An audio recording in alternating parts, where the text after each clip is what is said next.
I think their offense is actually going to struggle. I mean, they lost Todd Gurley, who arguably wasn't himself, but still scored a bunch of touchdowns from them. The guy still had a nose for the end zone. And I think Dallas is going to be very good this year. If we go back to our season previews, I think I had Dallas rated very high, and I still do. I think Dak may be one of the highest scoring fantasy players this year. A lot of weapons there. I think the offense is going to be clicking. I think Mike McCarthy is going to be good for them. And even on the road here, even at the opener, I'm going with the Cowboys pretty heavy. But that over-under, that's awfully high at 50. I think even if it goes something like 28-20, I think it's going to be somewhere along those lines. Cowboys win on the road. Okay. All right, moving on. Last two games, man. And one thing I love about week 1 football is we get 2 Monday nighters. It's like a fucking kid on Christmas. I'm not gonna lie. Week 1 is such a beautiful time. First Monday nighter, we got the Pittsburgh Steelers versus the New York Football Giants. Giants right now are the underdogs, plus 3.5, and the over-under is set at 48.5.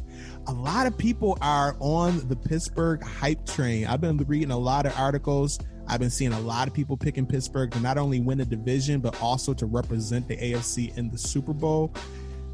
I'm not touching them just yet. I love that defense, and defense wins championships, of course, but you do need your offense. You do need your quarterback to be able to put up points. Ben Roethlisberger coming off of a shoulder surgery. The man is 38 years old.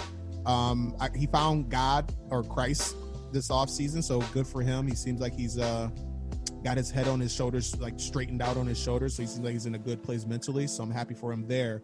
But a shoulder injury for a 38-year-old quarterback, I'm not, and this Giants football team, man, I kind of like. I think they are underdogs. I think they can sneak in like a good 7 to 8 wins this season. Daniel Jones, Danny Dimes, he looked really good. Healthy Saquon Barkley. I'm going to take the Giants in this game. I'm going to take the under in this game. Give me the Giants with a score of 20-13. And I think they kind of shock the Pittsburgh hopeful. I'm going to go ahead. I'm going to steal your score and go 21-13, but I'm going to do it the other way around. I think the Steelers win. I'm going with the Steelers by about 8. But yeah, I agree with just about everything you said there, except I don't have the faith in Danny Dimes. I don't think that he was real. I think that he put up a couple of good weeks early on that kind of inflated his stats when you look at them at the end of the year. I think he's got a lot of great pieces around him. I like Sterling Shepard. I like Slayton. I like Evan Ingram. I like Saquon Barkley. I don't believe in his ability to lead that offense to the promised land. So we're going to go with the Steelers, especially early. The Steelers are always tough. They're going to play tough. That defense is going to be really good, and I think they're going to smother the Giants that are going to come out of the gate struggling a little bit. So we'll go Pittsburgh, low scoring, 21-13. You know what it is for me too is the last time we seen Ben Roethlisberger healthy, they was getting their asses kicked by New England. They scored 3 points. That kind of still leaves like a sour taste in my mouth with them. So with him at least, so we'll see. We'll see what happens on Monday. So I'm looking forward to it. All right, last game, Rueter. We have the second Monday Night Football game, the Tennessee Titans versus the Denver Broncos. Tennessee coming off a very good playoff run this past season, taking out both New England Patriots and Baltimore Ravens in their home stadiums, and reaching the AFC Championship, in which they actually held a 10-point lead over the Chiefs before, falling to them. But what's your thoughts on this game, man? The Broncos are minus 1.5, and the over-under is 42.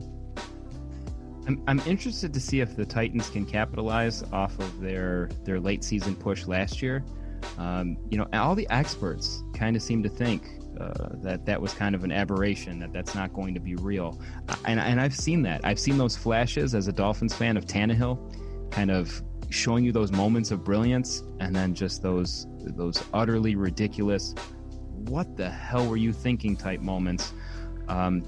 On the road to start the season, obviously, I like Tennessee. They're going to be a ground and pound type of team with Derrick Henry, and that's kind of Mike Vrabel's style.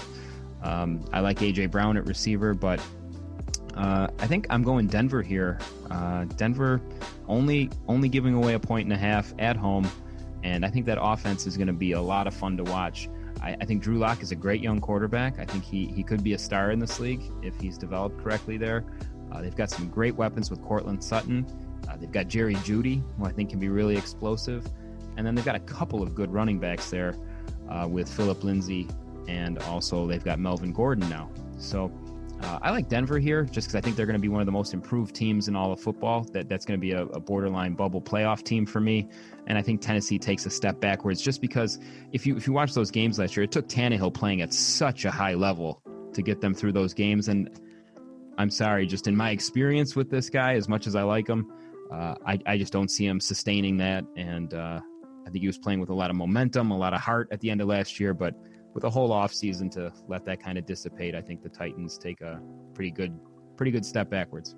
Yeah, I agree. I think that Tennessee Titans run last year was good. Don't get me wrong, not to take nothing away from them, but I think it was kind of fluky. Like Tannehill as your starting quarterback, and you paid him like $100 million this offseason. Like let's keep like the offense runs through Derrick Henry. Like if he gets going, then that is when the Tennessee Titans are at their best, and then that defense can come in and play solid defense. But the addition of Jadeveon Clowney is nice for them as well. Excuse me. But yeah, I'm not a believer in Tannehill. I'm not a believer, and then also Derrick Henry doesn't really get going until the second half of the season, as history has shown us for the last couple of seasons. So I think that they get off to a slow start. I like this Denver Broncos team. I like this offense. Like I like Drew Lock. I think that if he is who I think he is, this offense can be really explosive. Like they got speed and talent literally all over the field. The Von Miller injury though, that shit sucks. Like I've read about that. I'm like, fuck, man, not like this, Von. Like just a freak injury tore his Achilles. It's like shit. So that one hurts. But I think I like Denver in this game. They're -1.5. I think I would go with a score of like 24-14, and I would take the under, but 24-14. I like Denver myself. Yeah, sounds about right, my man. I like that you mentioned the Von Miller injury, though. I think you could be right. That could be like a deflating injury for them. He's obviously a big-time team leader, so that might hurt them a lot. But just thinking about all the things that had to go right for Tennessee to go on that run. I mean, Derrick Henry was running for like 150 yards and 2 touchdowns a game. Tannehill was playing miraculous football. I cannot see them sustaining that. And like you mentioned, another great point. Derrick Henry, always good at the end of the year, has kind of struggled early on. They also lost Conklin, who's one of the best interior linemen in the league. I already mentioned that, at least I believe I mentioned that he went over to the Browns in the offseason. Yeah. So Tennessee takes a step backwards, and they're going to lose this one. Yeah, I'm thinking so too, man. Yeah, and that is it, my man. We did it. We made it.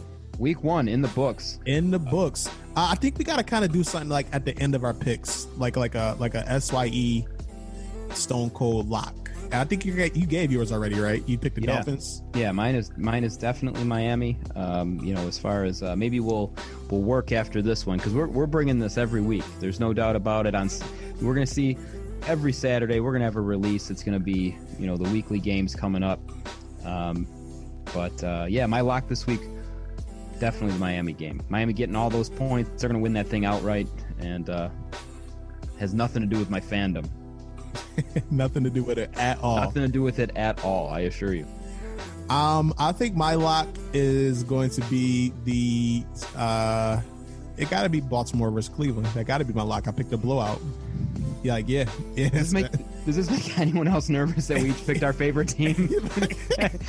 It's quite possible no one should listen to our lock this week. But listen. It's not that it's just our favorite teams. It's like we laid out distinctive reasons why we believe our results are going to be, not just because we like them. Yeah, I'm absolutely in agreement with you. I really do feel that Miami beats them. So when I saw that spread, I was a little shocked. I also like the Ravens to kind of give it to the Browns. So I'm confident with our locks. Yeah, I am too. I like these picks, man. This is I'm not. I feel uncomfortable at a couple of them, but for the most part, I feel pretty good. So we'll see how week 1 plays out. We'll see. We'll come back. We'll talk about it. We'll figure it out from there. By the way, I'm watching the Boston and Raptors game right now. I think Jaylen Brown may have just had a serious injury. So, that's scary. It's not looking too good. Non-contact injury. That's never good. Although I see the Celtics up though, so that's not something I expected. I really thought Toronto was going to run away with it, but yeah, it's been a hell of a series. So hopefully he's okay, because I like to see him stay healthy. If you listen to this episode, make sure you go and like our Facebook page, Sports Your Enthusiasm Sports Podcast. Go and follow us on Twitter at SYE Pod. Email us our thoughts on our picks, man. We're gonna be, like Rueter said, we're gonna be doing this every week and giving you our thoughts and our picks here. So hopefully we can win y'all some money. Hopefully we win us some money. Make sure that you are drinking more water. Stay hydrated. Rueter, you got anything else to add? No, I've been stealing your line going out. I've been doing the drink more water line, but that's it. That's where it's at. The weather's going to get cooler. So, bundle up, drink your water, stay safe, stay social distance. And that's all I got for him. That is it, man. Football is back, baby. Y'all enjoy the games. Take care.